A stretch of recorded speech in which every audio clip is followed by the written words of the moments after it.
அட இவன்டா நம்ம டேஷ். வாங்க dash. Sir sorry, sleeping CM. நல்லா இருக்கீங்களா? வணக்கம் மிஸ்டர் டேஷ். ரொம்ப நல்லா இருக்கும். இந்த ஆட்சியில ரொம்ப ரொம்ப நல்லா இருக்கும். அதுவும் இன்னைக்கு ஸ்பெஷலா பசங்க எல்லாரும் ரொம்ப ரொம்ப ஹாப்பியா இருக்காங்க. நீங்க நல்லா இருக்கீங்களா? உங்க ஒப்பாரி முன்னாள் முதல்வர் நல்லா இருக்காரா? எங்களுக்கு தெரியும் உங்களால உருப்படியா எதுவும் பண்ண முடியாதுன்னு. உங்களாலேயும் ஒன்னும் கிழிக்க முடியாதுன்னு எங்களுக்கு தெரிஞ்சு போச்சு. அதனாலதான் நாங்க உங்களை தூக்கி ஓரம் கட்டி வச்சிருக்கோம். உங்களுக்கு இன்னும் தெரியலையா? So sad. மகளிர் விடியல் பேருந்து பயண திட்டத்துல விடியலுங்கிற வார்த்தை உங்களுக்கு உறுத்துது. விடியவே கூடாது தமிழ்நாடு அப்படின்னு சொல்லி விடியலுங்கிற வார்த்தையை எடுத்து பேர் மாற்றம் பண்ணி மகளிர் பேருந்துன்னு மாத்தினீங்க. அடிக்கடி நீங்கள் அனைவரும் ஒரு மங்குனி அமைச்சர்கள் என்பதை காண்பிக்கிறீர்கள். நொடிக்கு ஒரு முறை அப்படின்ற மாதிரிதான் இருக்கு. அது அப்படி கிடையாது. விடியலே வரக்கூடாதுன்னு கிடையாது. விடியல் வந்துருச்சு. சோ இனிமே அந்த விடியல் எங்களுக்கு தேவையில்லை அப்படின்னு மகளிர் தானே பயணிக்கிறாங்க அப்படின்னு மகளிர் பயணம் அப்படின்னு மாத்திருக்கோம். ஏத்திக்கோங்க. ஓகேவா?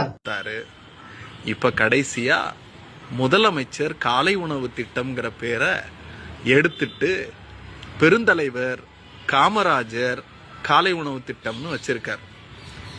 வரவேற்கிறோம்.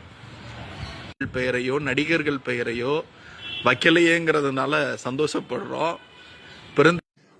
மிஸ்டர் டேஷ், அதாவது ஆகப்பட்டது மக்களோட வரிப்பணத்திலிருந்து எடுத்து கட்டி அப்பம்பேரையோ தாத்தம்பேரையோ அவரு வைக்கல. ஓகே, இந்த திட்டத்தை கொண்டு வந்தவர் காமராஜர், அதை விரிவுபடுத்தினவர் எம்ஜிஆர் அவர்கள். சோ யார் இந்த திட்டத்துக்கு அடிக்கல் நாட்டினாங்களோ அவர் பேரை அவர் வச்சிருக்கார். இதுல சந்தோஷம் மகிழ்ச்சி அப்படின்லாம் சொல்லிருக்கீங்க. எங்களுக்கும் அதை பார்க்கல ரொம்ப மகிழ்ச்சி ஆகுது மிஸ்டர் டேஷ் அவர்களே. அதனால ரொம்ப உங்களுக்கு அப்படியே பேர்ன் ஆகுதுன்னு நினைக்கிறேன் வயிறு. நல்ல ஐஸ் வாட்டரா குடிங்க, கொஞ்சம் கூலா இருக்கும். அப்புறம் மிஸ்டர் டேஷ் உங்கள்கிட்ட ஒரு சின்ன ரெக்வஸ்ட். இப்போ நாங்க எல்லாரும் இந்த வியூல வச்சு எடுக்கிறோம்ல வீடியோ எல்லாம். சோ அந்த மாதிரி கொஞ்சம் எடுங்க.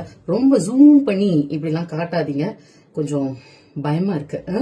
ஓகே, நீங்க தொடர்ந்து வீடியோ போடுங்க மிஸ்டர் டேஷ்.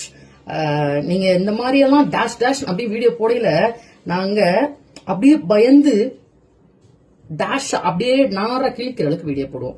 நன்றி மிஸ்டர் டேஷ். மீண்டும் ஒரு வீடியோவில் சந்திப்போம்.